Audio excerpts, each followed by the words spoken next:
Yan. Na-high blood na naman ako ngayon mga bossing. Kasi itong kapatid nitong asawa ko, nagpapintura ako dito sa pinapaupahan. Hindi niya nilinis yung mga patak ng ginawa niya doon sa may kisame. Tumigas ngayon. Nagpatawag ako ng gumagawa. Pinakukuskus ko ngayon sa kanya. Hindi matanggal ng thinner. Nagalit na galit talaga ako. Sabi ko, kaya nga ako nagbayad ng mataas ng araw para ayusin yung trabaho. Hindi yung ganyan iniwanan lang. Sinong paglilinisin nila ako? Mahina ng katawan ko. Dami kong ginagawa eh. Paglilinisin pa. Dapat sila yung nagtrabaho niyan. Sila yung nagtanggal. Ayan tuloy, nagdubli ang gastos ko. Nagpa-trabaho ko dun sa isang ano ko. Yung tinatawag ko ng paggagawa din ng ganyan. O di bibigyan ko ang nadubli ang aking gastos. Sabi ko sa kanya, nagalit ngayon sa akin itong asawa ko. Kasi sabi ko, ano bang ginagawa ng kapatid mo? Ginawa mo na siyang tao. Hindi pa inayos yung trabaho. Hindi ko napansin yung yung tiles na yun. Napansin ko na lang nung nililinis ko na hindi matanggal. Nagmansa-mansa na yung sahig. Huwag naman dapat sila ganun. Kasi hindi ko kaya maglilinis ng ganyan eh. Mga kalat nila, ako nagligpit. Sabi ko, hindi yung pangit naman yung ginagawa ng mga gumagawa na yan. Nakaka-bad trip, kaya nagalit, nag-away na naman kami ngayon ng asawa ko dahil doon. Yan, kasi nagagalit ako, sabi ko. Imbis ng pambili ko na lang ng ibabayad ko pa sa manggagawa na yan kasi papakuskus ko yung sa tiles kasi nagmansa-mansa nga doon sa mga ginawa nilang tumulo-tulo. Yun po nangyari ka sa high blood. Pati ang anak ko dito, nandito sa tindahan, pinagbabantay ko, pinalayas ko. Ang ingay-ingay, umiinit yung aking ulo, parang na high blood ako, sabi ko. Inokontrol ko na lang yung aking sarili. Ayan. Medyo binilihan ko ng ulam, mukhang mga nagtampo ang mga hindi mga ayaw magsikain, mga tahimik ngayon sila, ayaw nila mag-imik. Aba, sino bang hamunin nila ako? Di, bahala, maganda ngayon, tahimik ako, walang makipag-usap sa akin. Okay lang. Kung ayaw, bili sila sarili nilang pagkain, kung gusto nila. Hindi yun. Sama na nga ng pakiramdam ko tapos ganyan pa sila.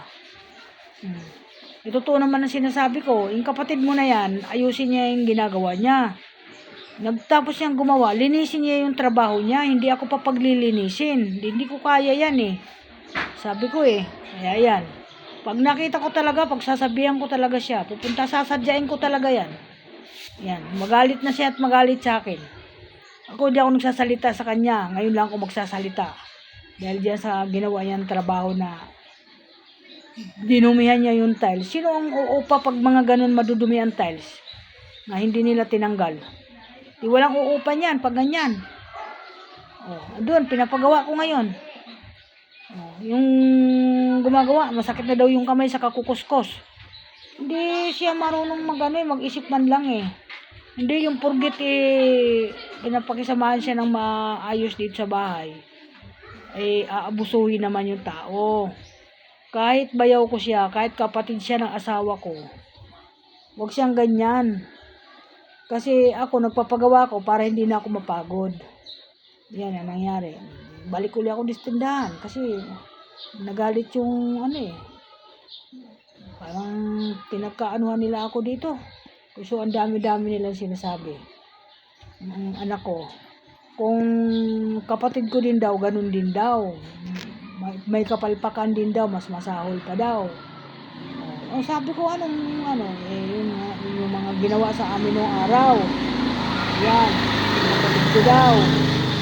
Nagalit ako dun sa anak ko, sabi ko, ikaw, di ka gumawa sa akin ng hindi maganda. Iba naman daw yun, ako nag-aayos ng account ko, siya daw nag-aayos. Ibang sistema yun, sabi ko. Ibig sabihin, gumawa ka pa din ng kapalpakan sa magulang mo. Kaya huwag mong bubuhatin yung sarili mong bangko. Huwag mong pupuriin dahil lahat ng tao may kanya-kanyang kapintasan yan kung ano yung mga gagawin nila. Yan, mga bossing. Kaya matindi naman, pinalayas ko sila dito. Ako lang mag-isa. Kaya ko naman dito magbantay mag-isa. Pag gutom na ako, sasarado ko. Kung ayaw nila akong tulungan dito, wala namang problema. Ako lang mag-isa. Isasara ko pag gutom na ako. Oh. Punta ako sa kurba, bibili ako kung anong wala sa akin. Hindi ko na kailangan sinagambalain kung ganyan ang mga ugali nila. Lagi nila akong pinapakialaman dito. Hindi man sila ako tinutulungan, pakikialaman pa nila ako dito kung ano naman sinasabi sa akin. O di ganun sila. Wag silang ano, kaya ko. Nabuhay nga ako mag-isa sa mundo, no? Wala man ako nilapitan kahit sino. 'Di ba? Bagay, natulungan din ako. Yung sa mga anak ko, yan. Malaking tulong din sa akin. Pero yung ano, gawain ng bahay, ako lang mag-isa gumagawa. Ako lang, hindi ako humihiling sa kanila ng tulong. Wala naman silang pagkukusa gumawa. Ayan. Kasalukuyan umiinit ang panahon, kasalukuyan din umiinit yung ulo ko sa kanila. At kaya ganun sila. Okay, thank you. Bye-bye. Pasensya na po ang lahat. Nag-ano lang ako. Naglabas lang ako ng sama ng loob kasi ganito na nga ako, may nararamdaman, tapos ganyan pa sila. Dapat hindi nila ako hinahablad. Yan. Thank you. Doon, binilihan ko na lang sila ng ulam. Kumain sila sa hindi. Bahala sila sa buhay nila. Okay lang yan. Bahala sila. Problema na nila yan. Bahala na sila. Okay, thank you. Bye-bye. Yan.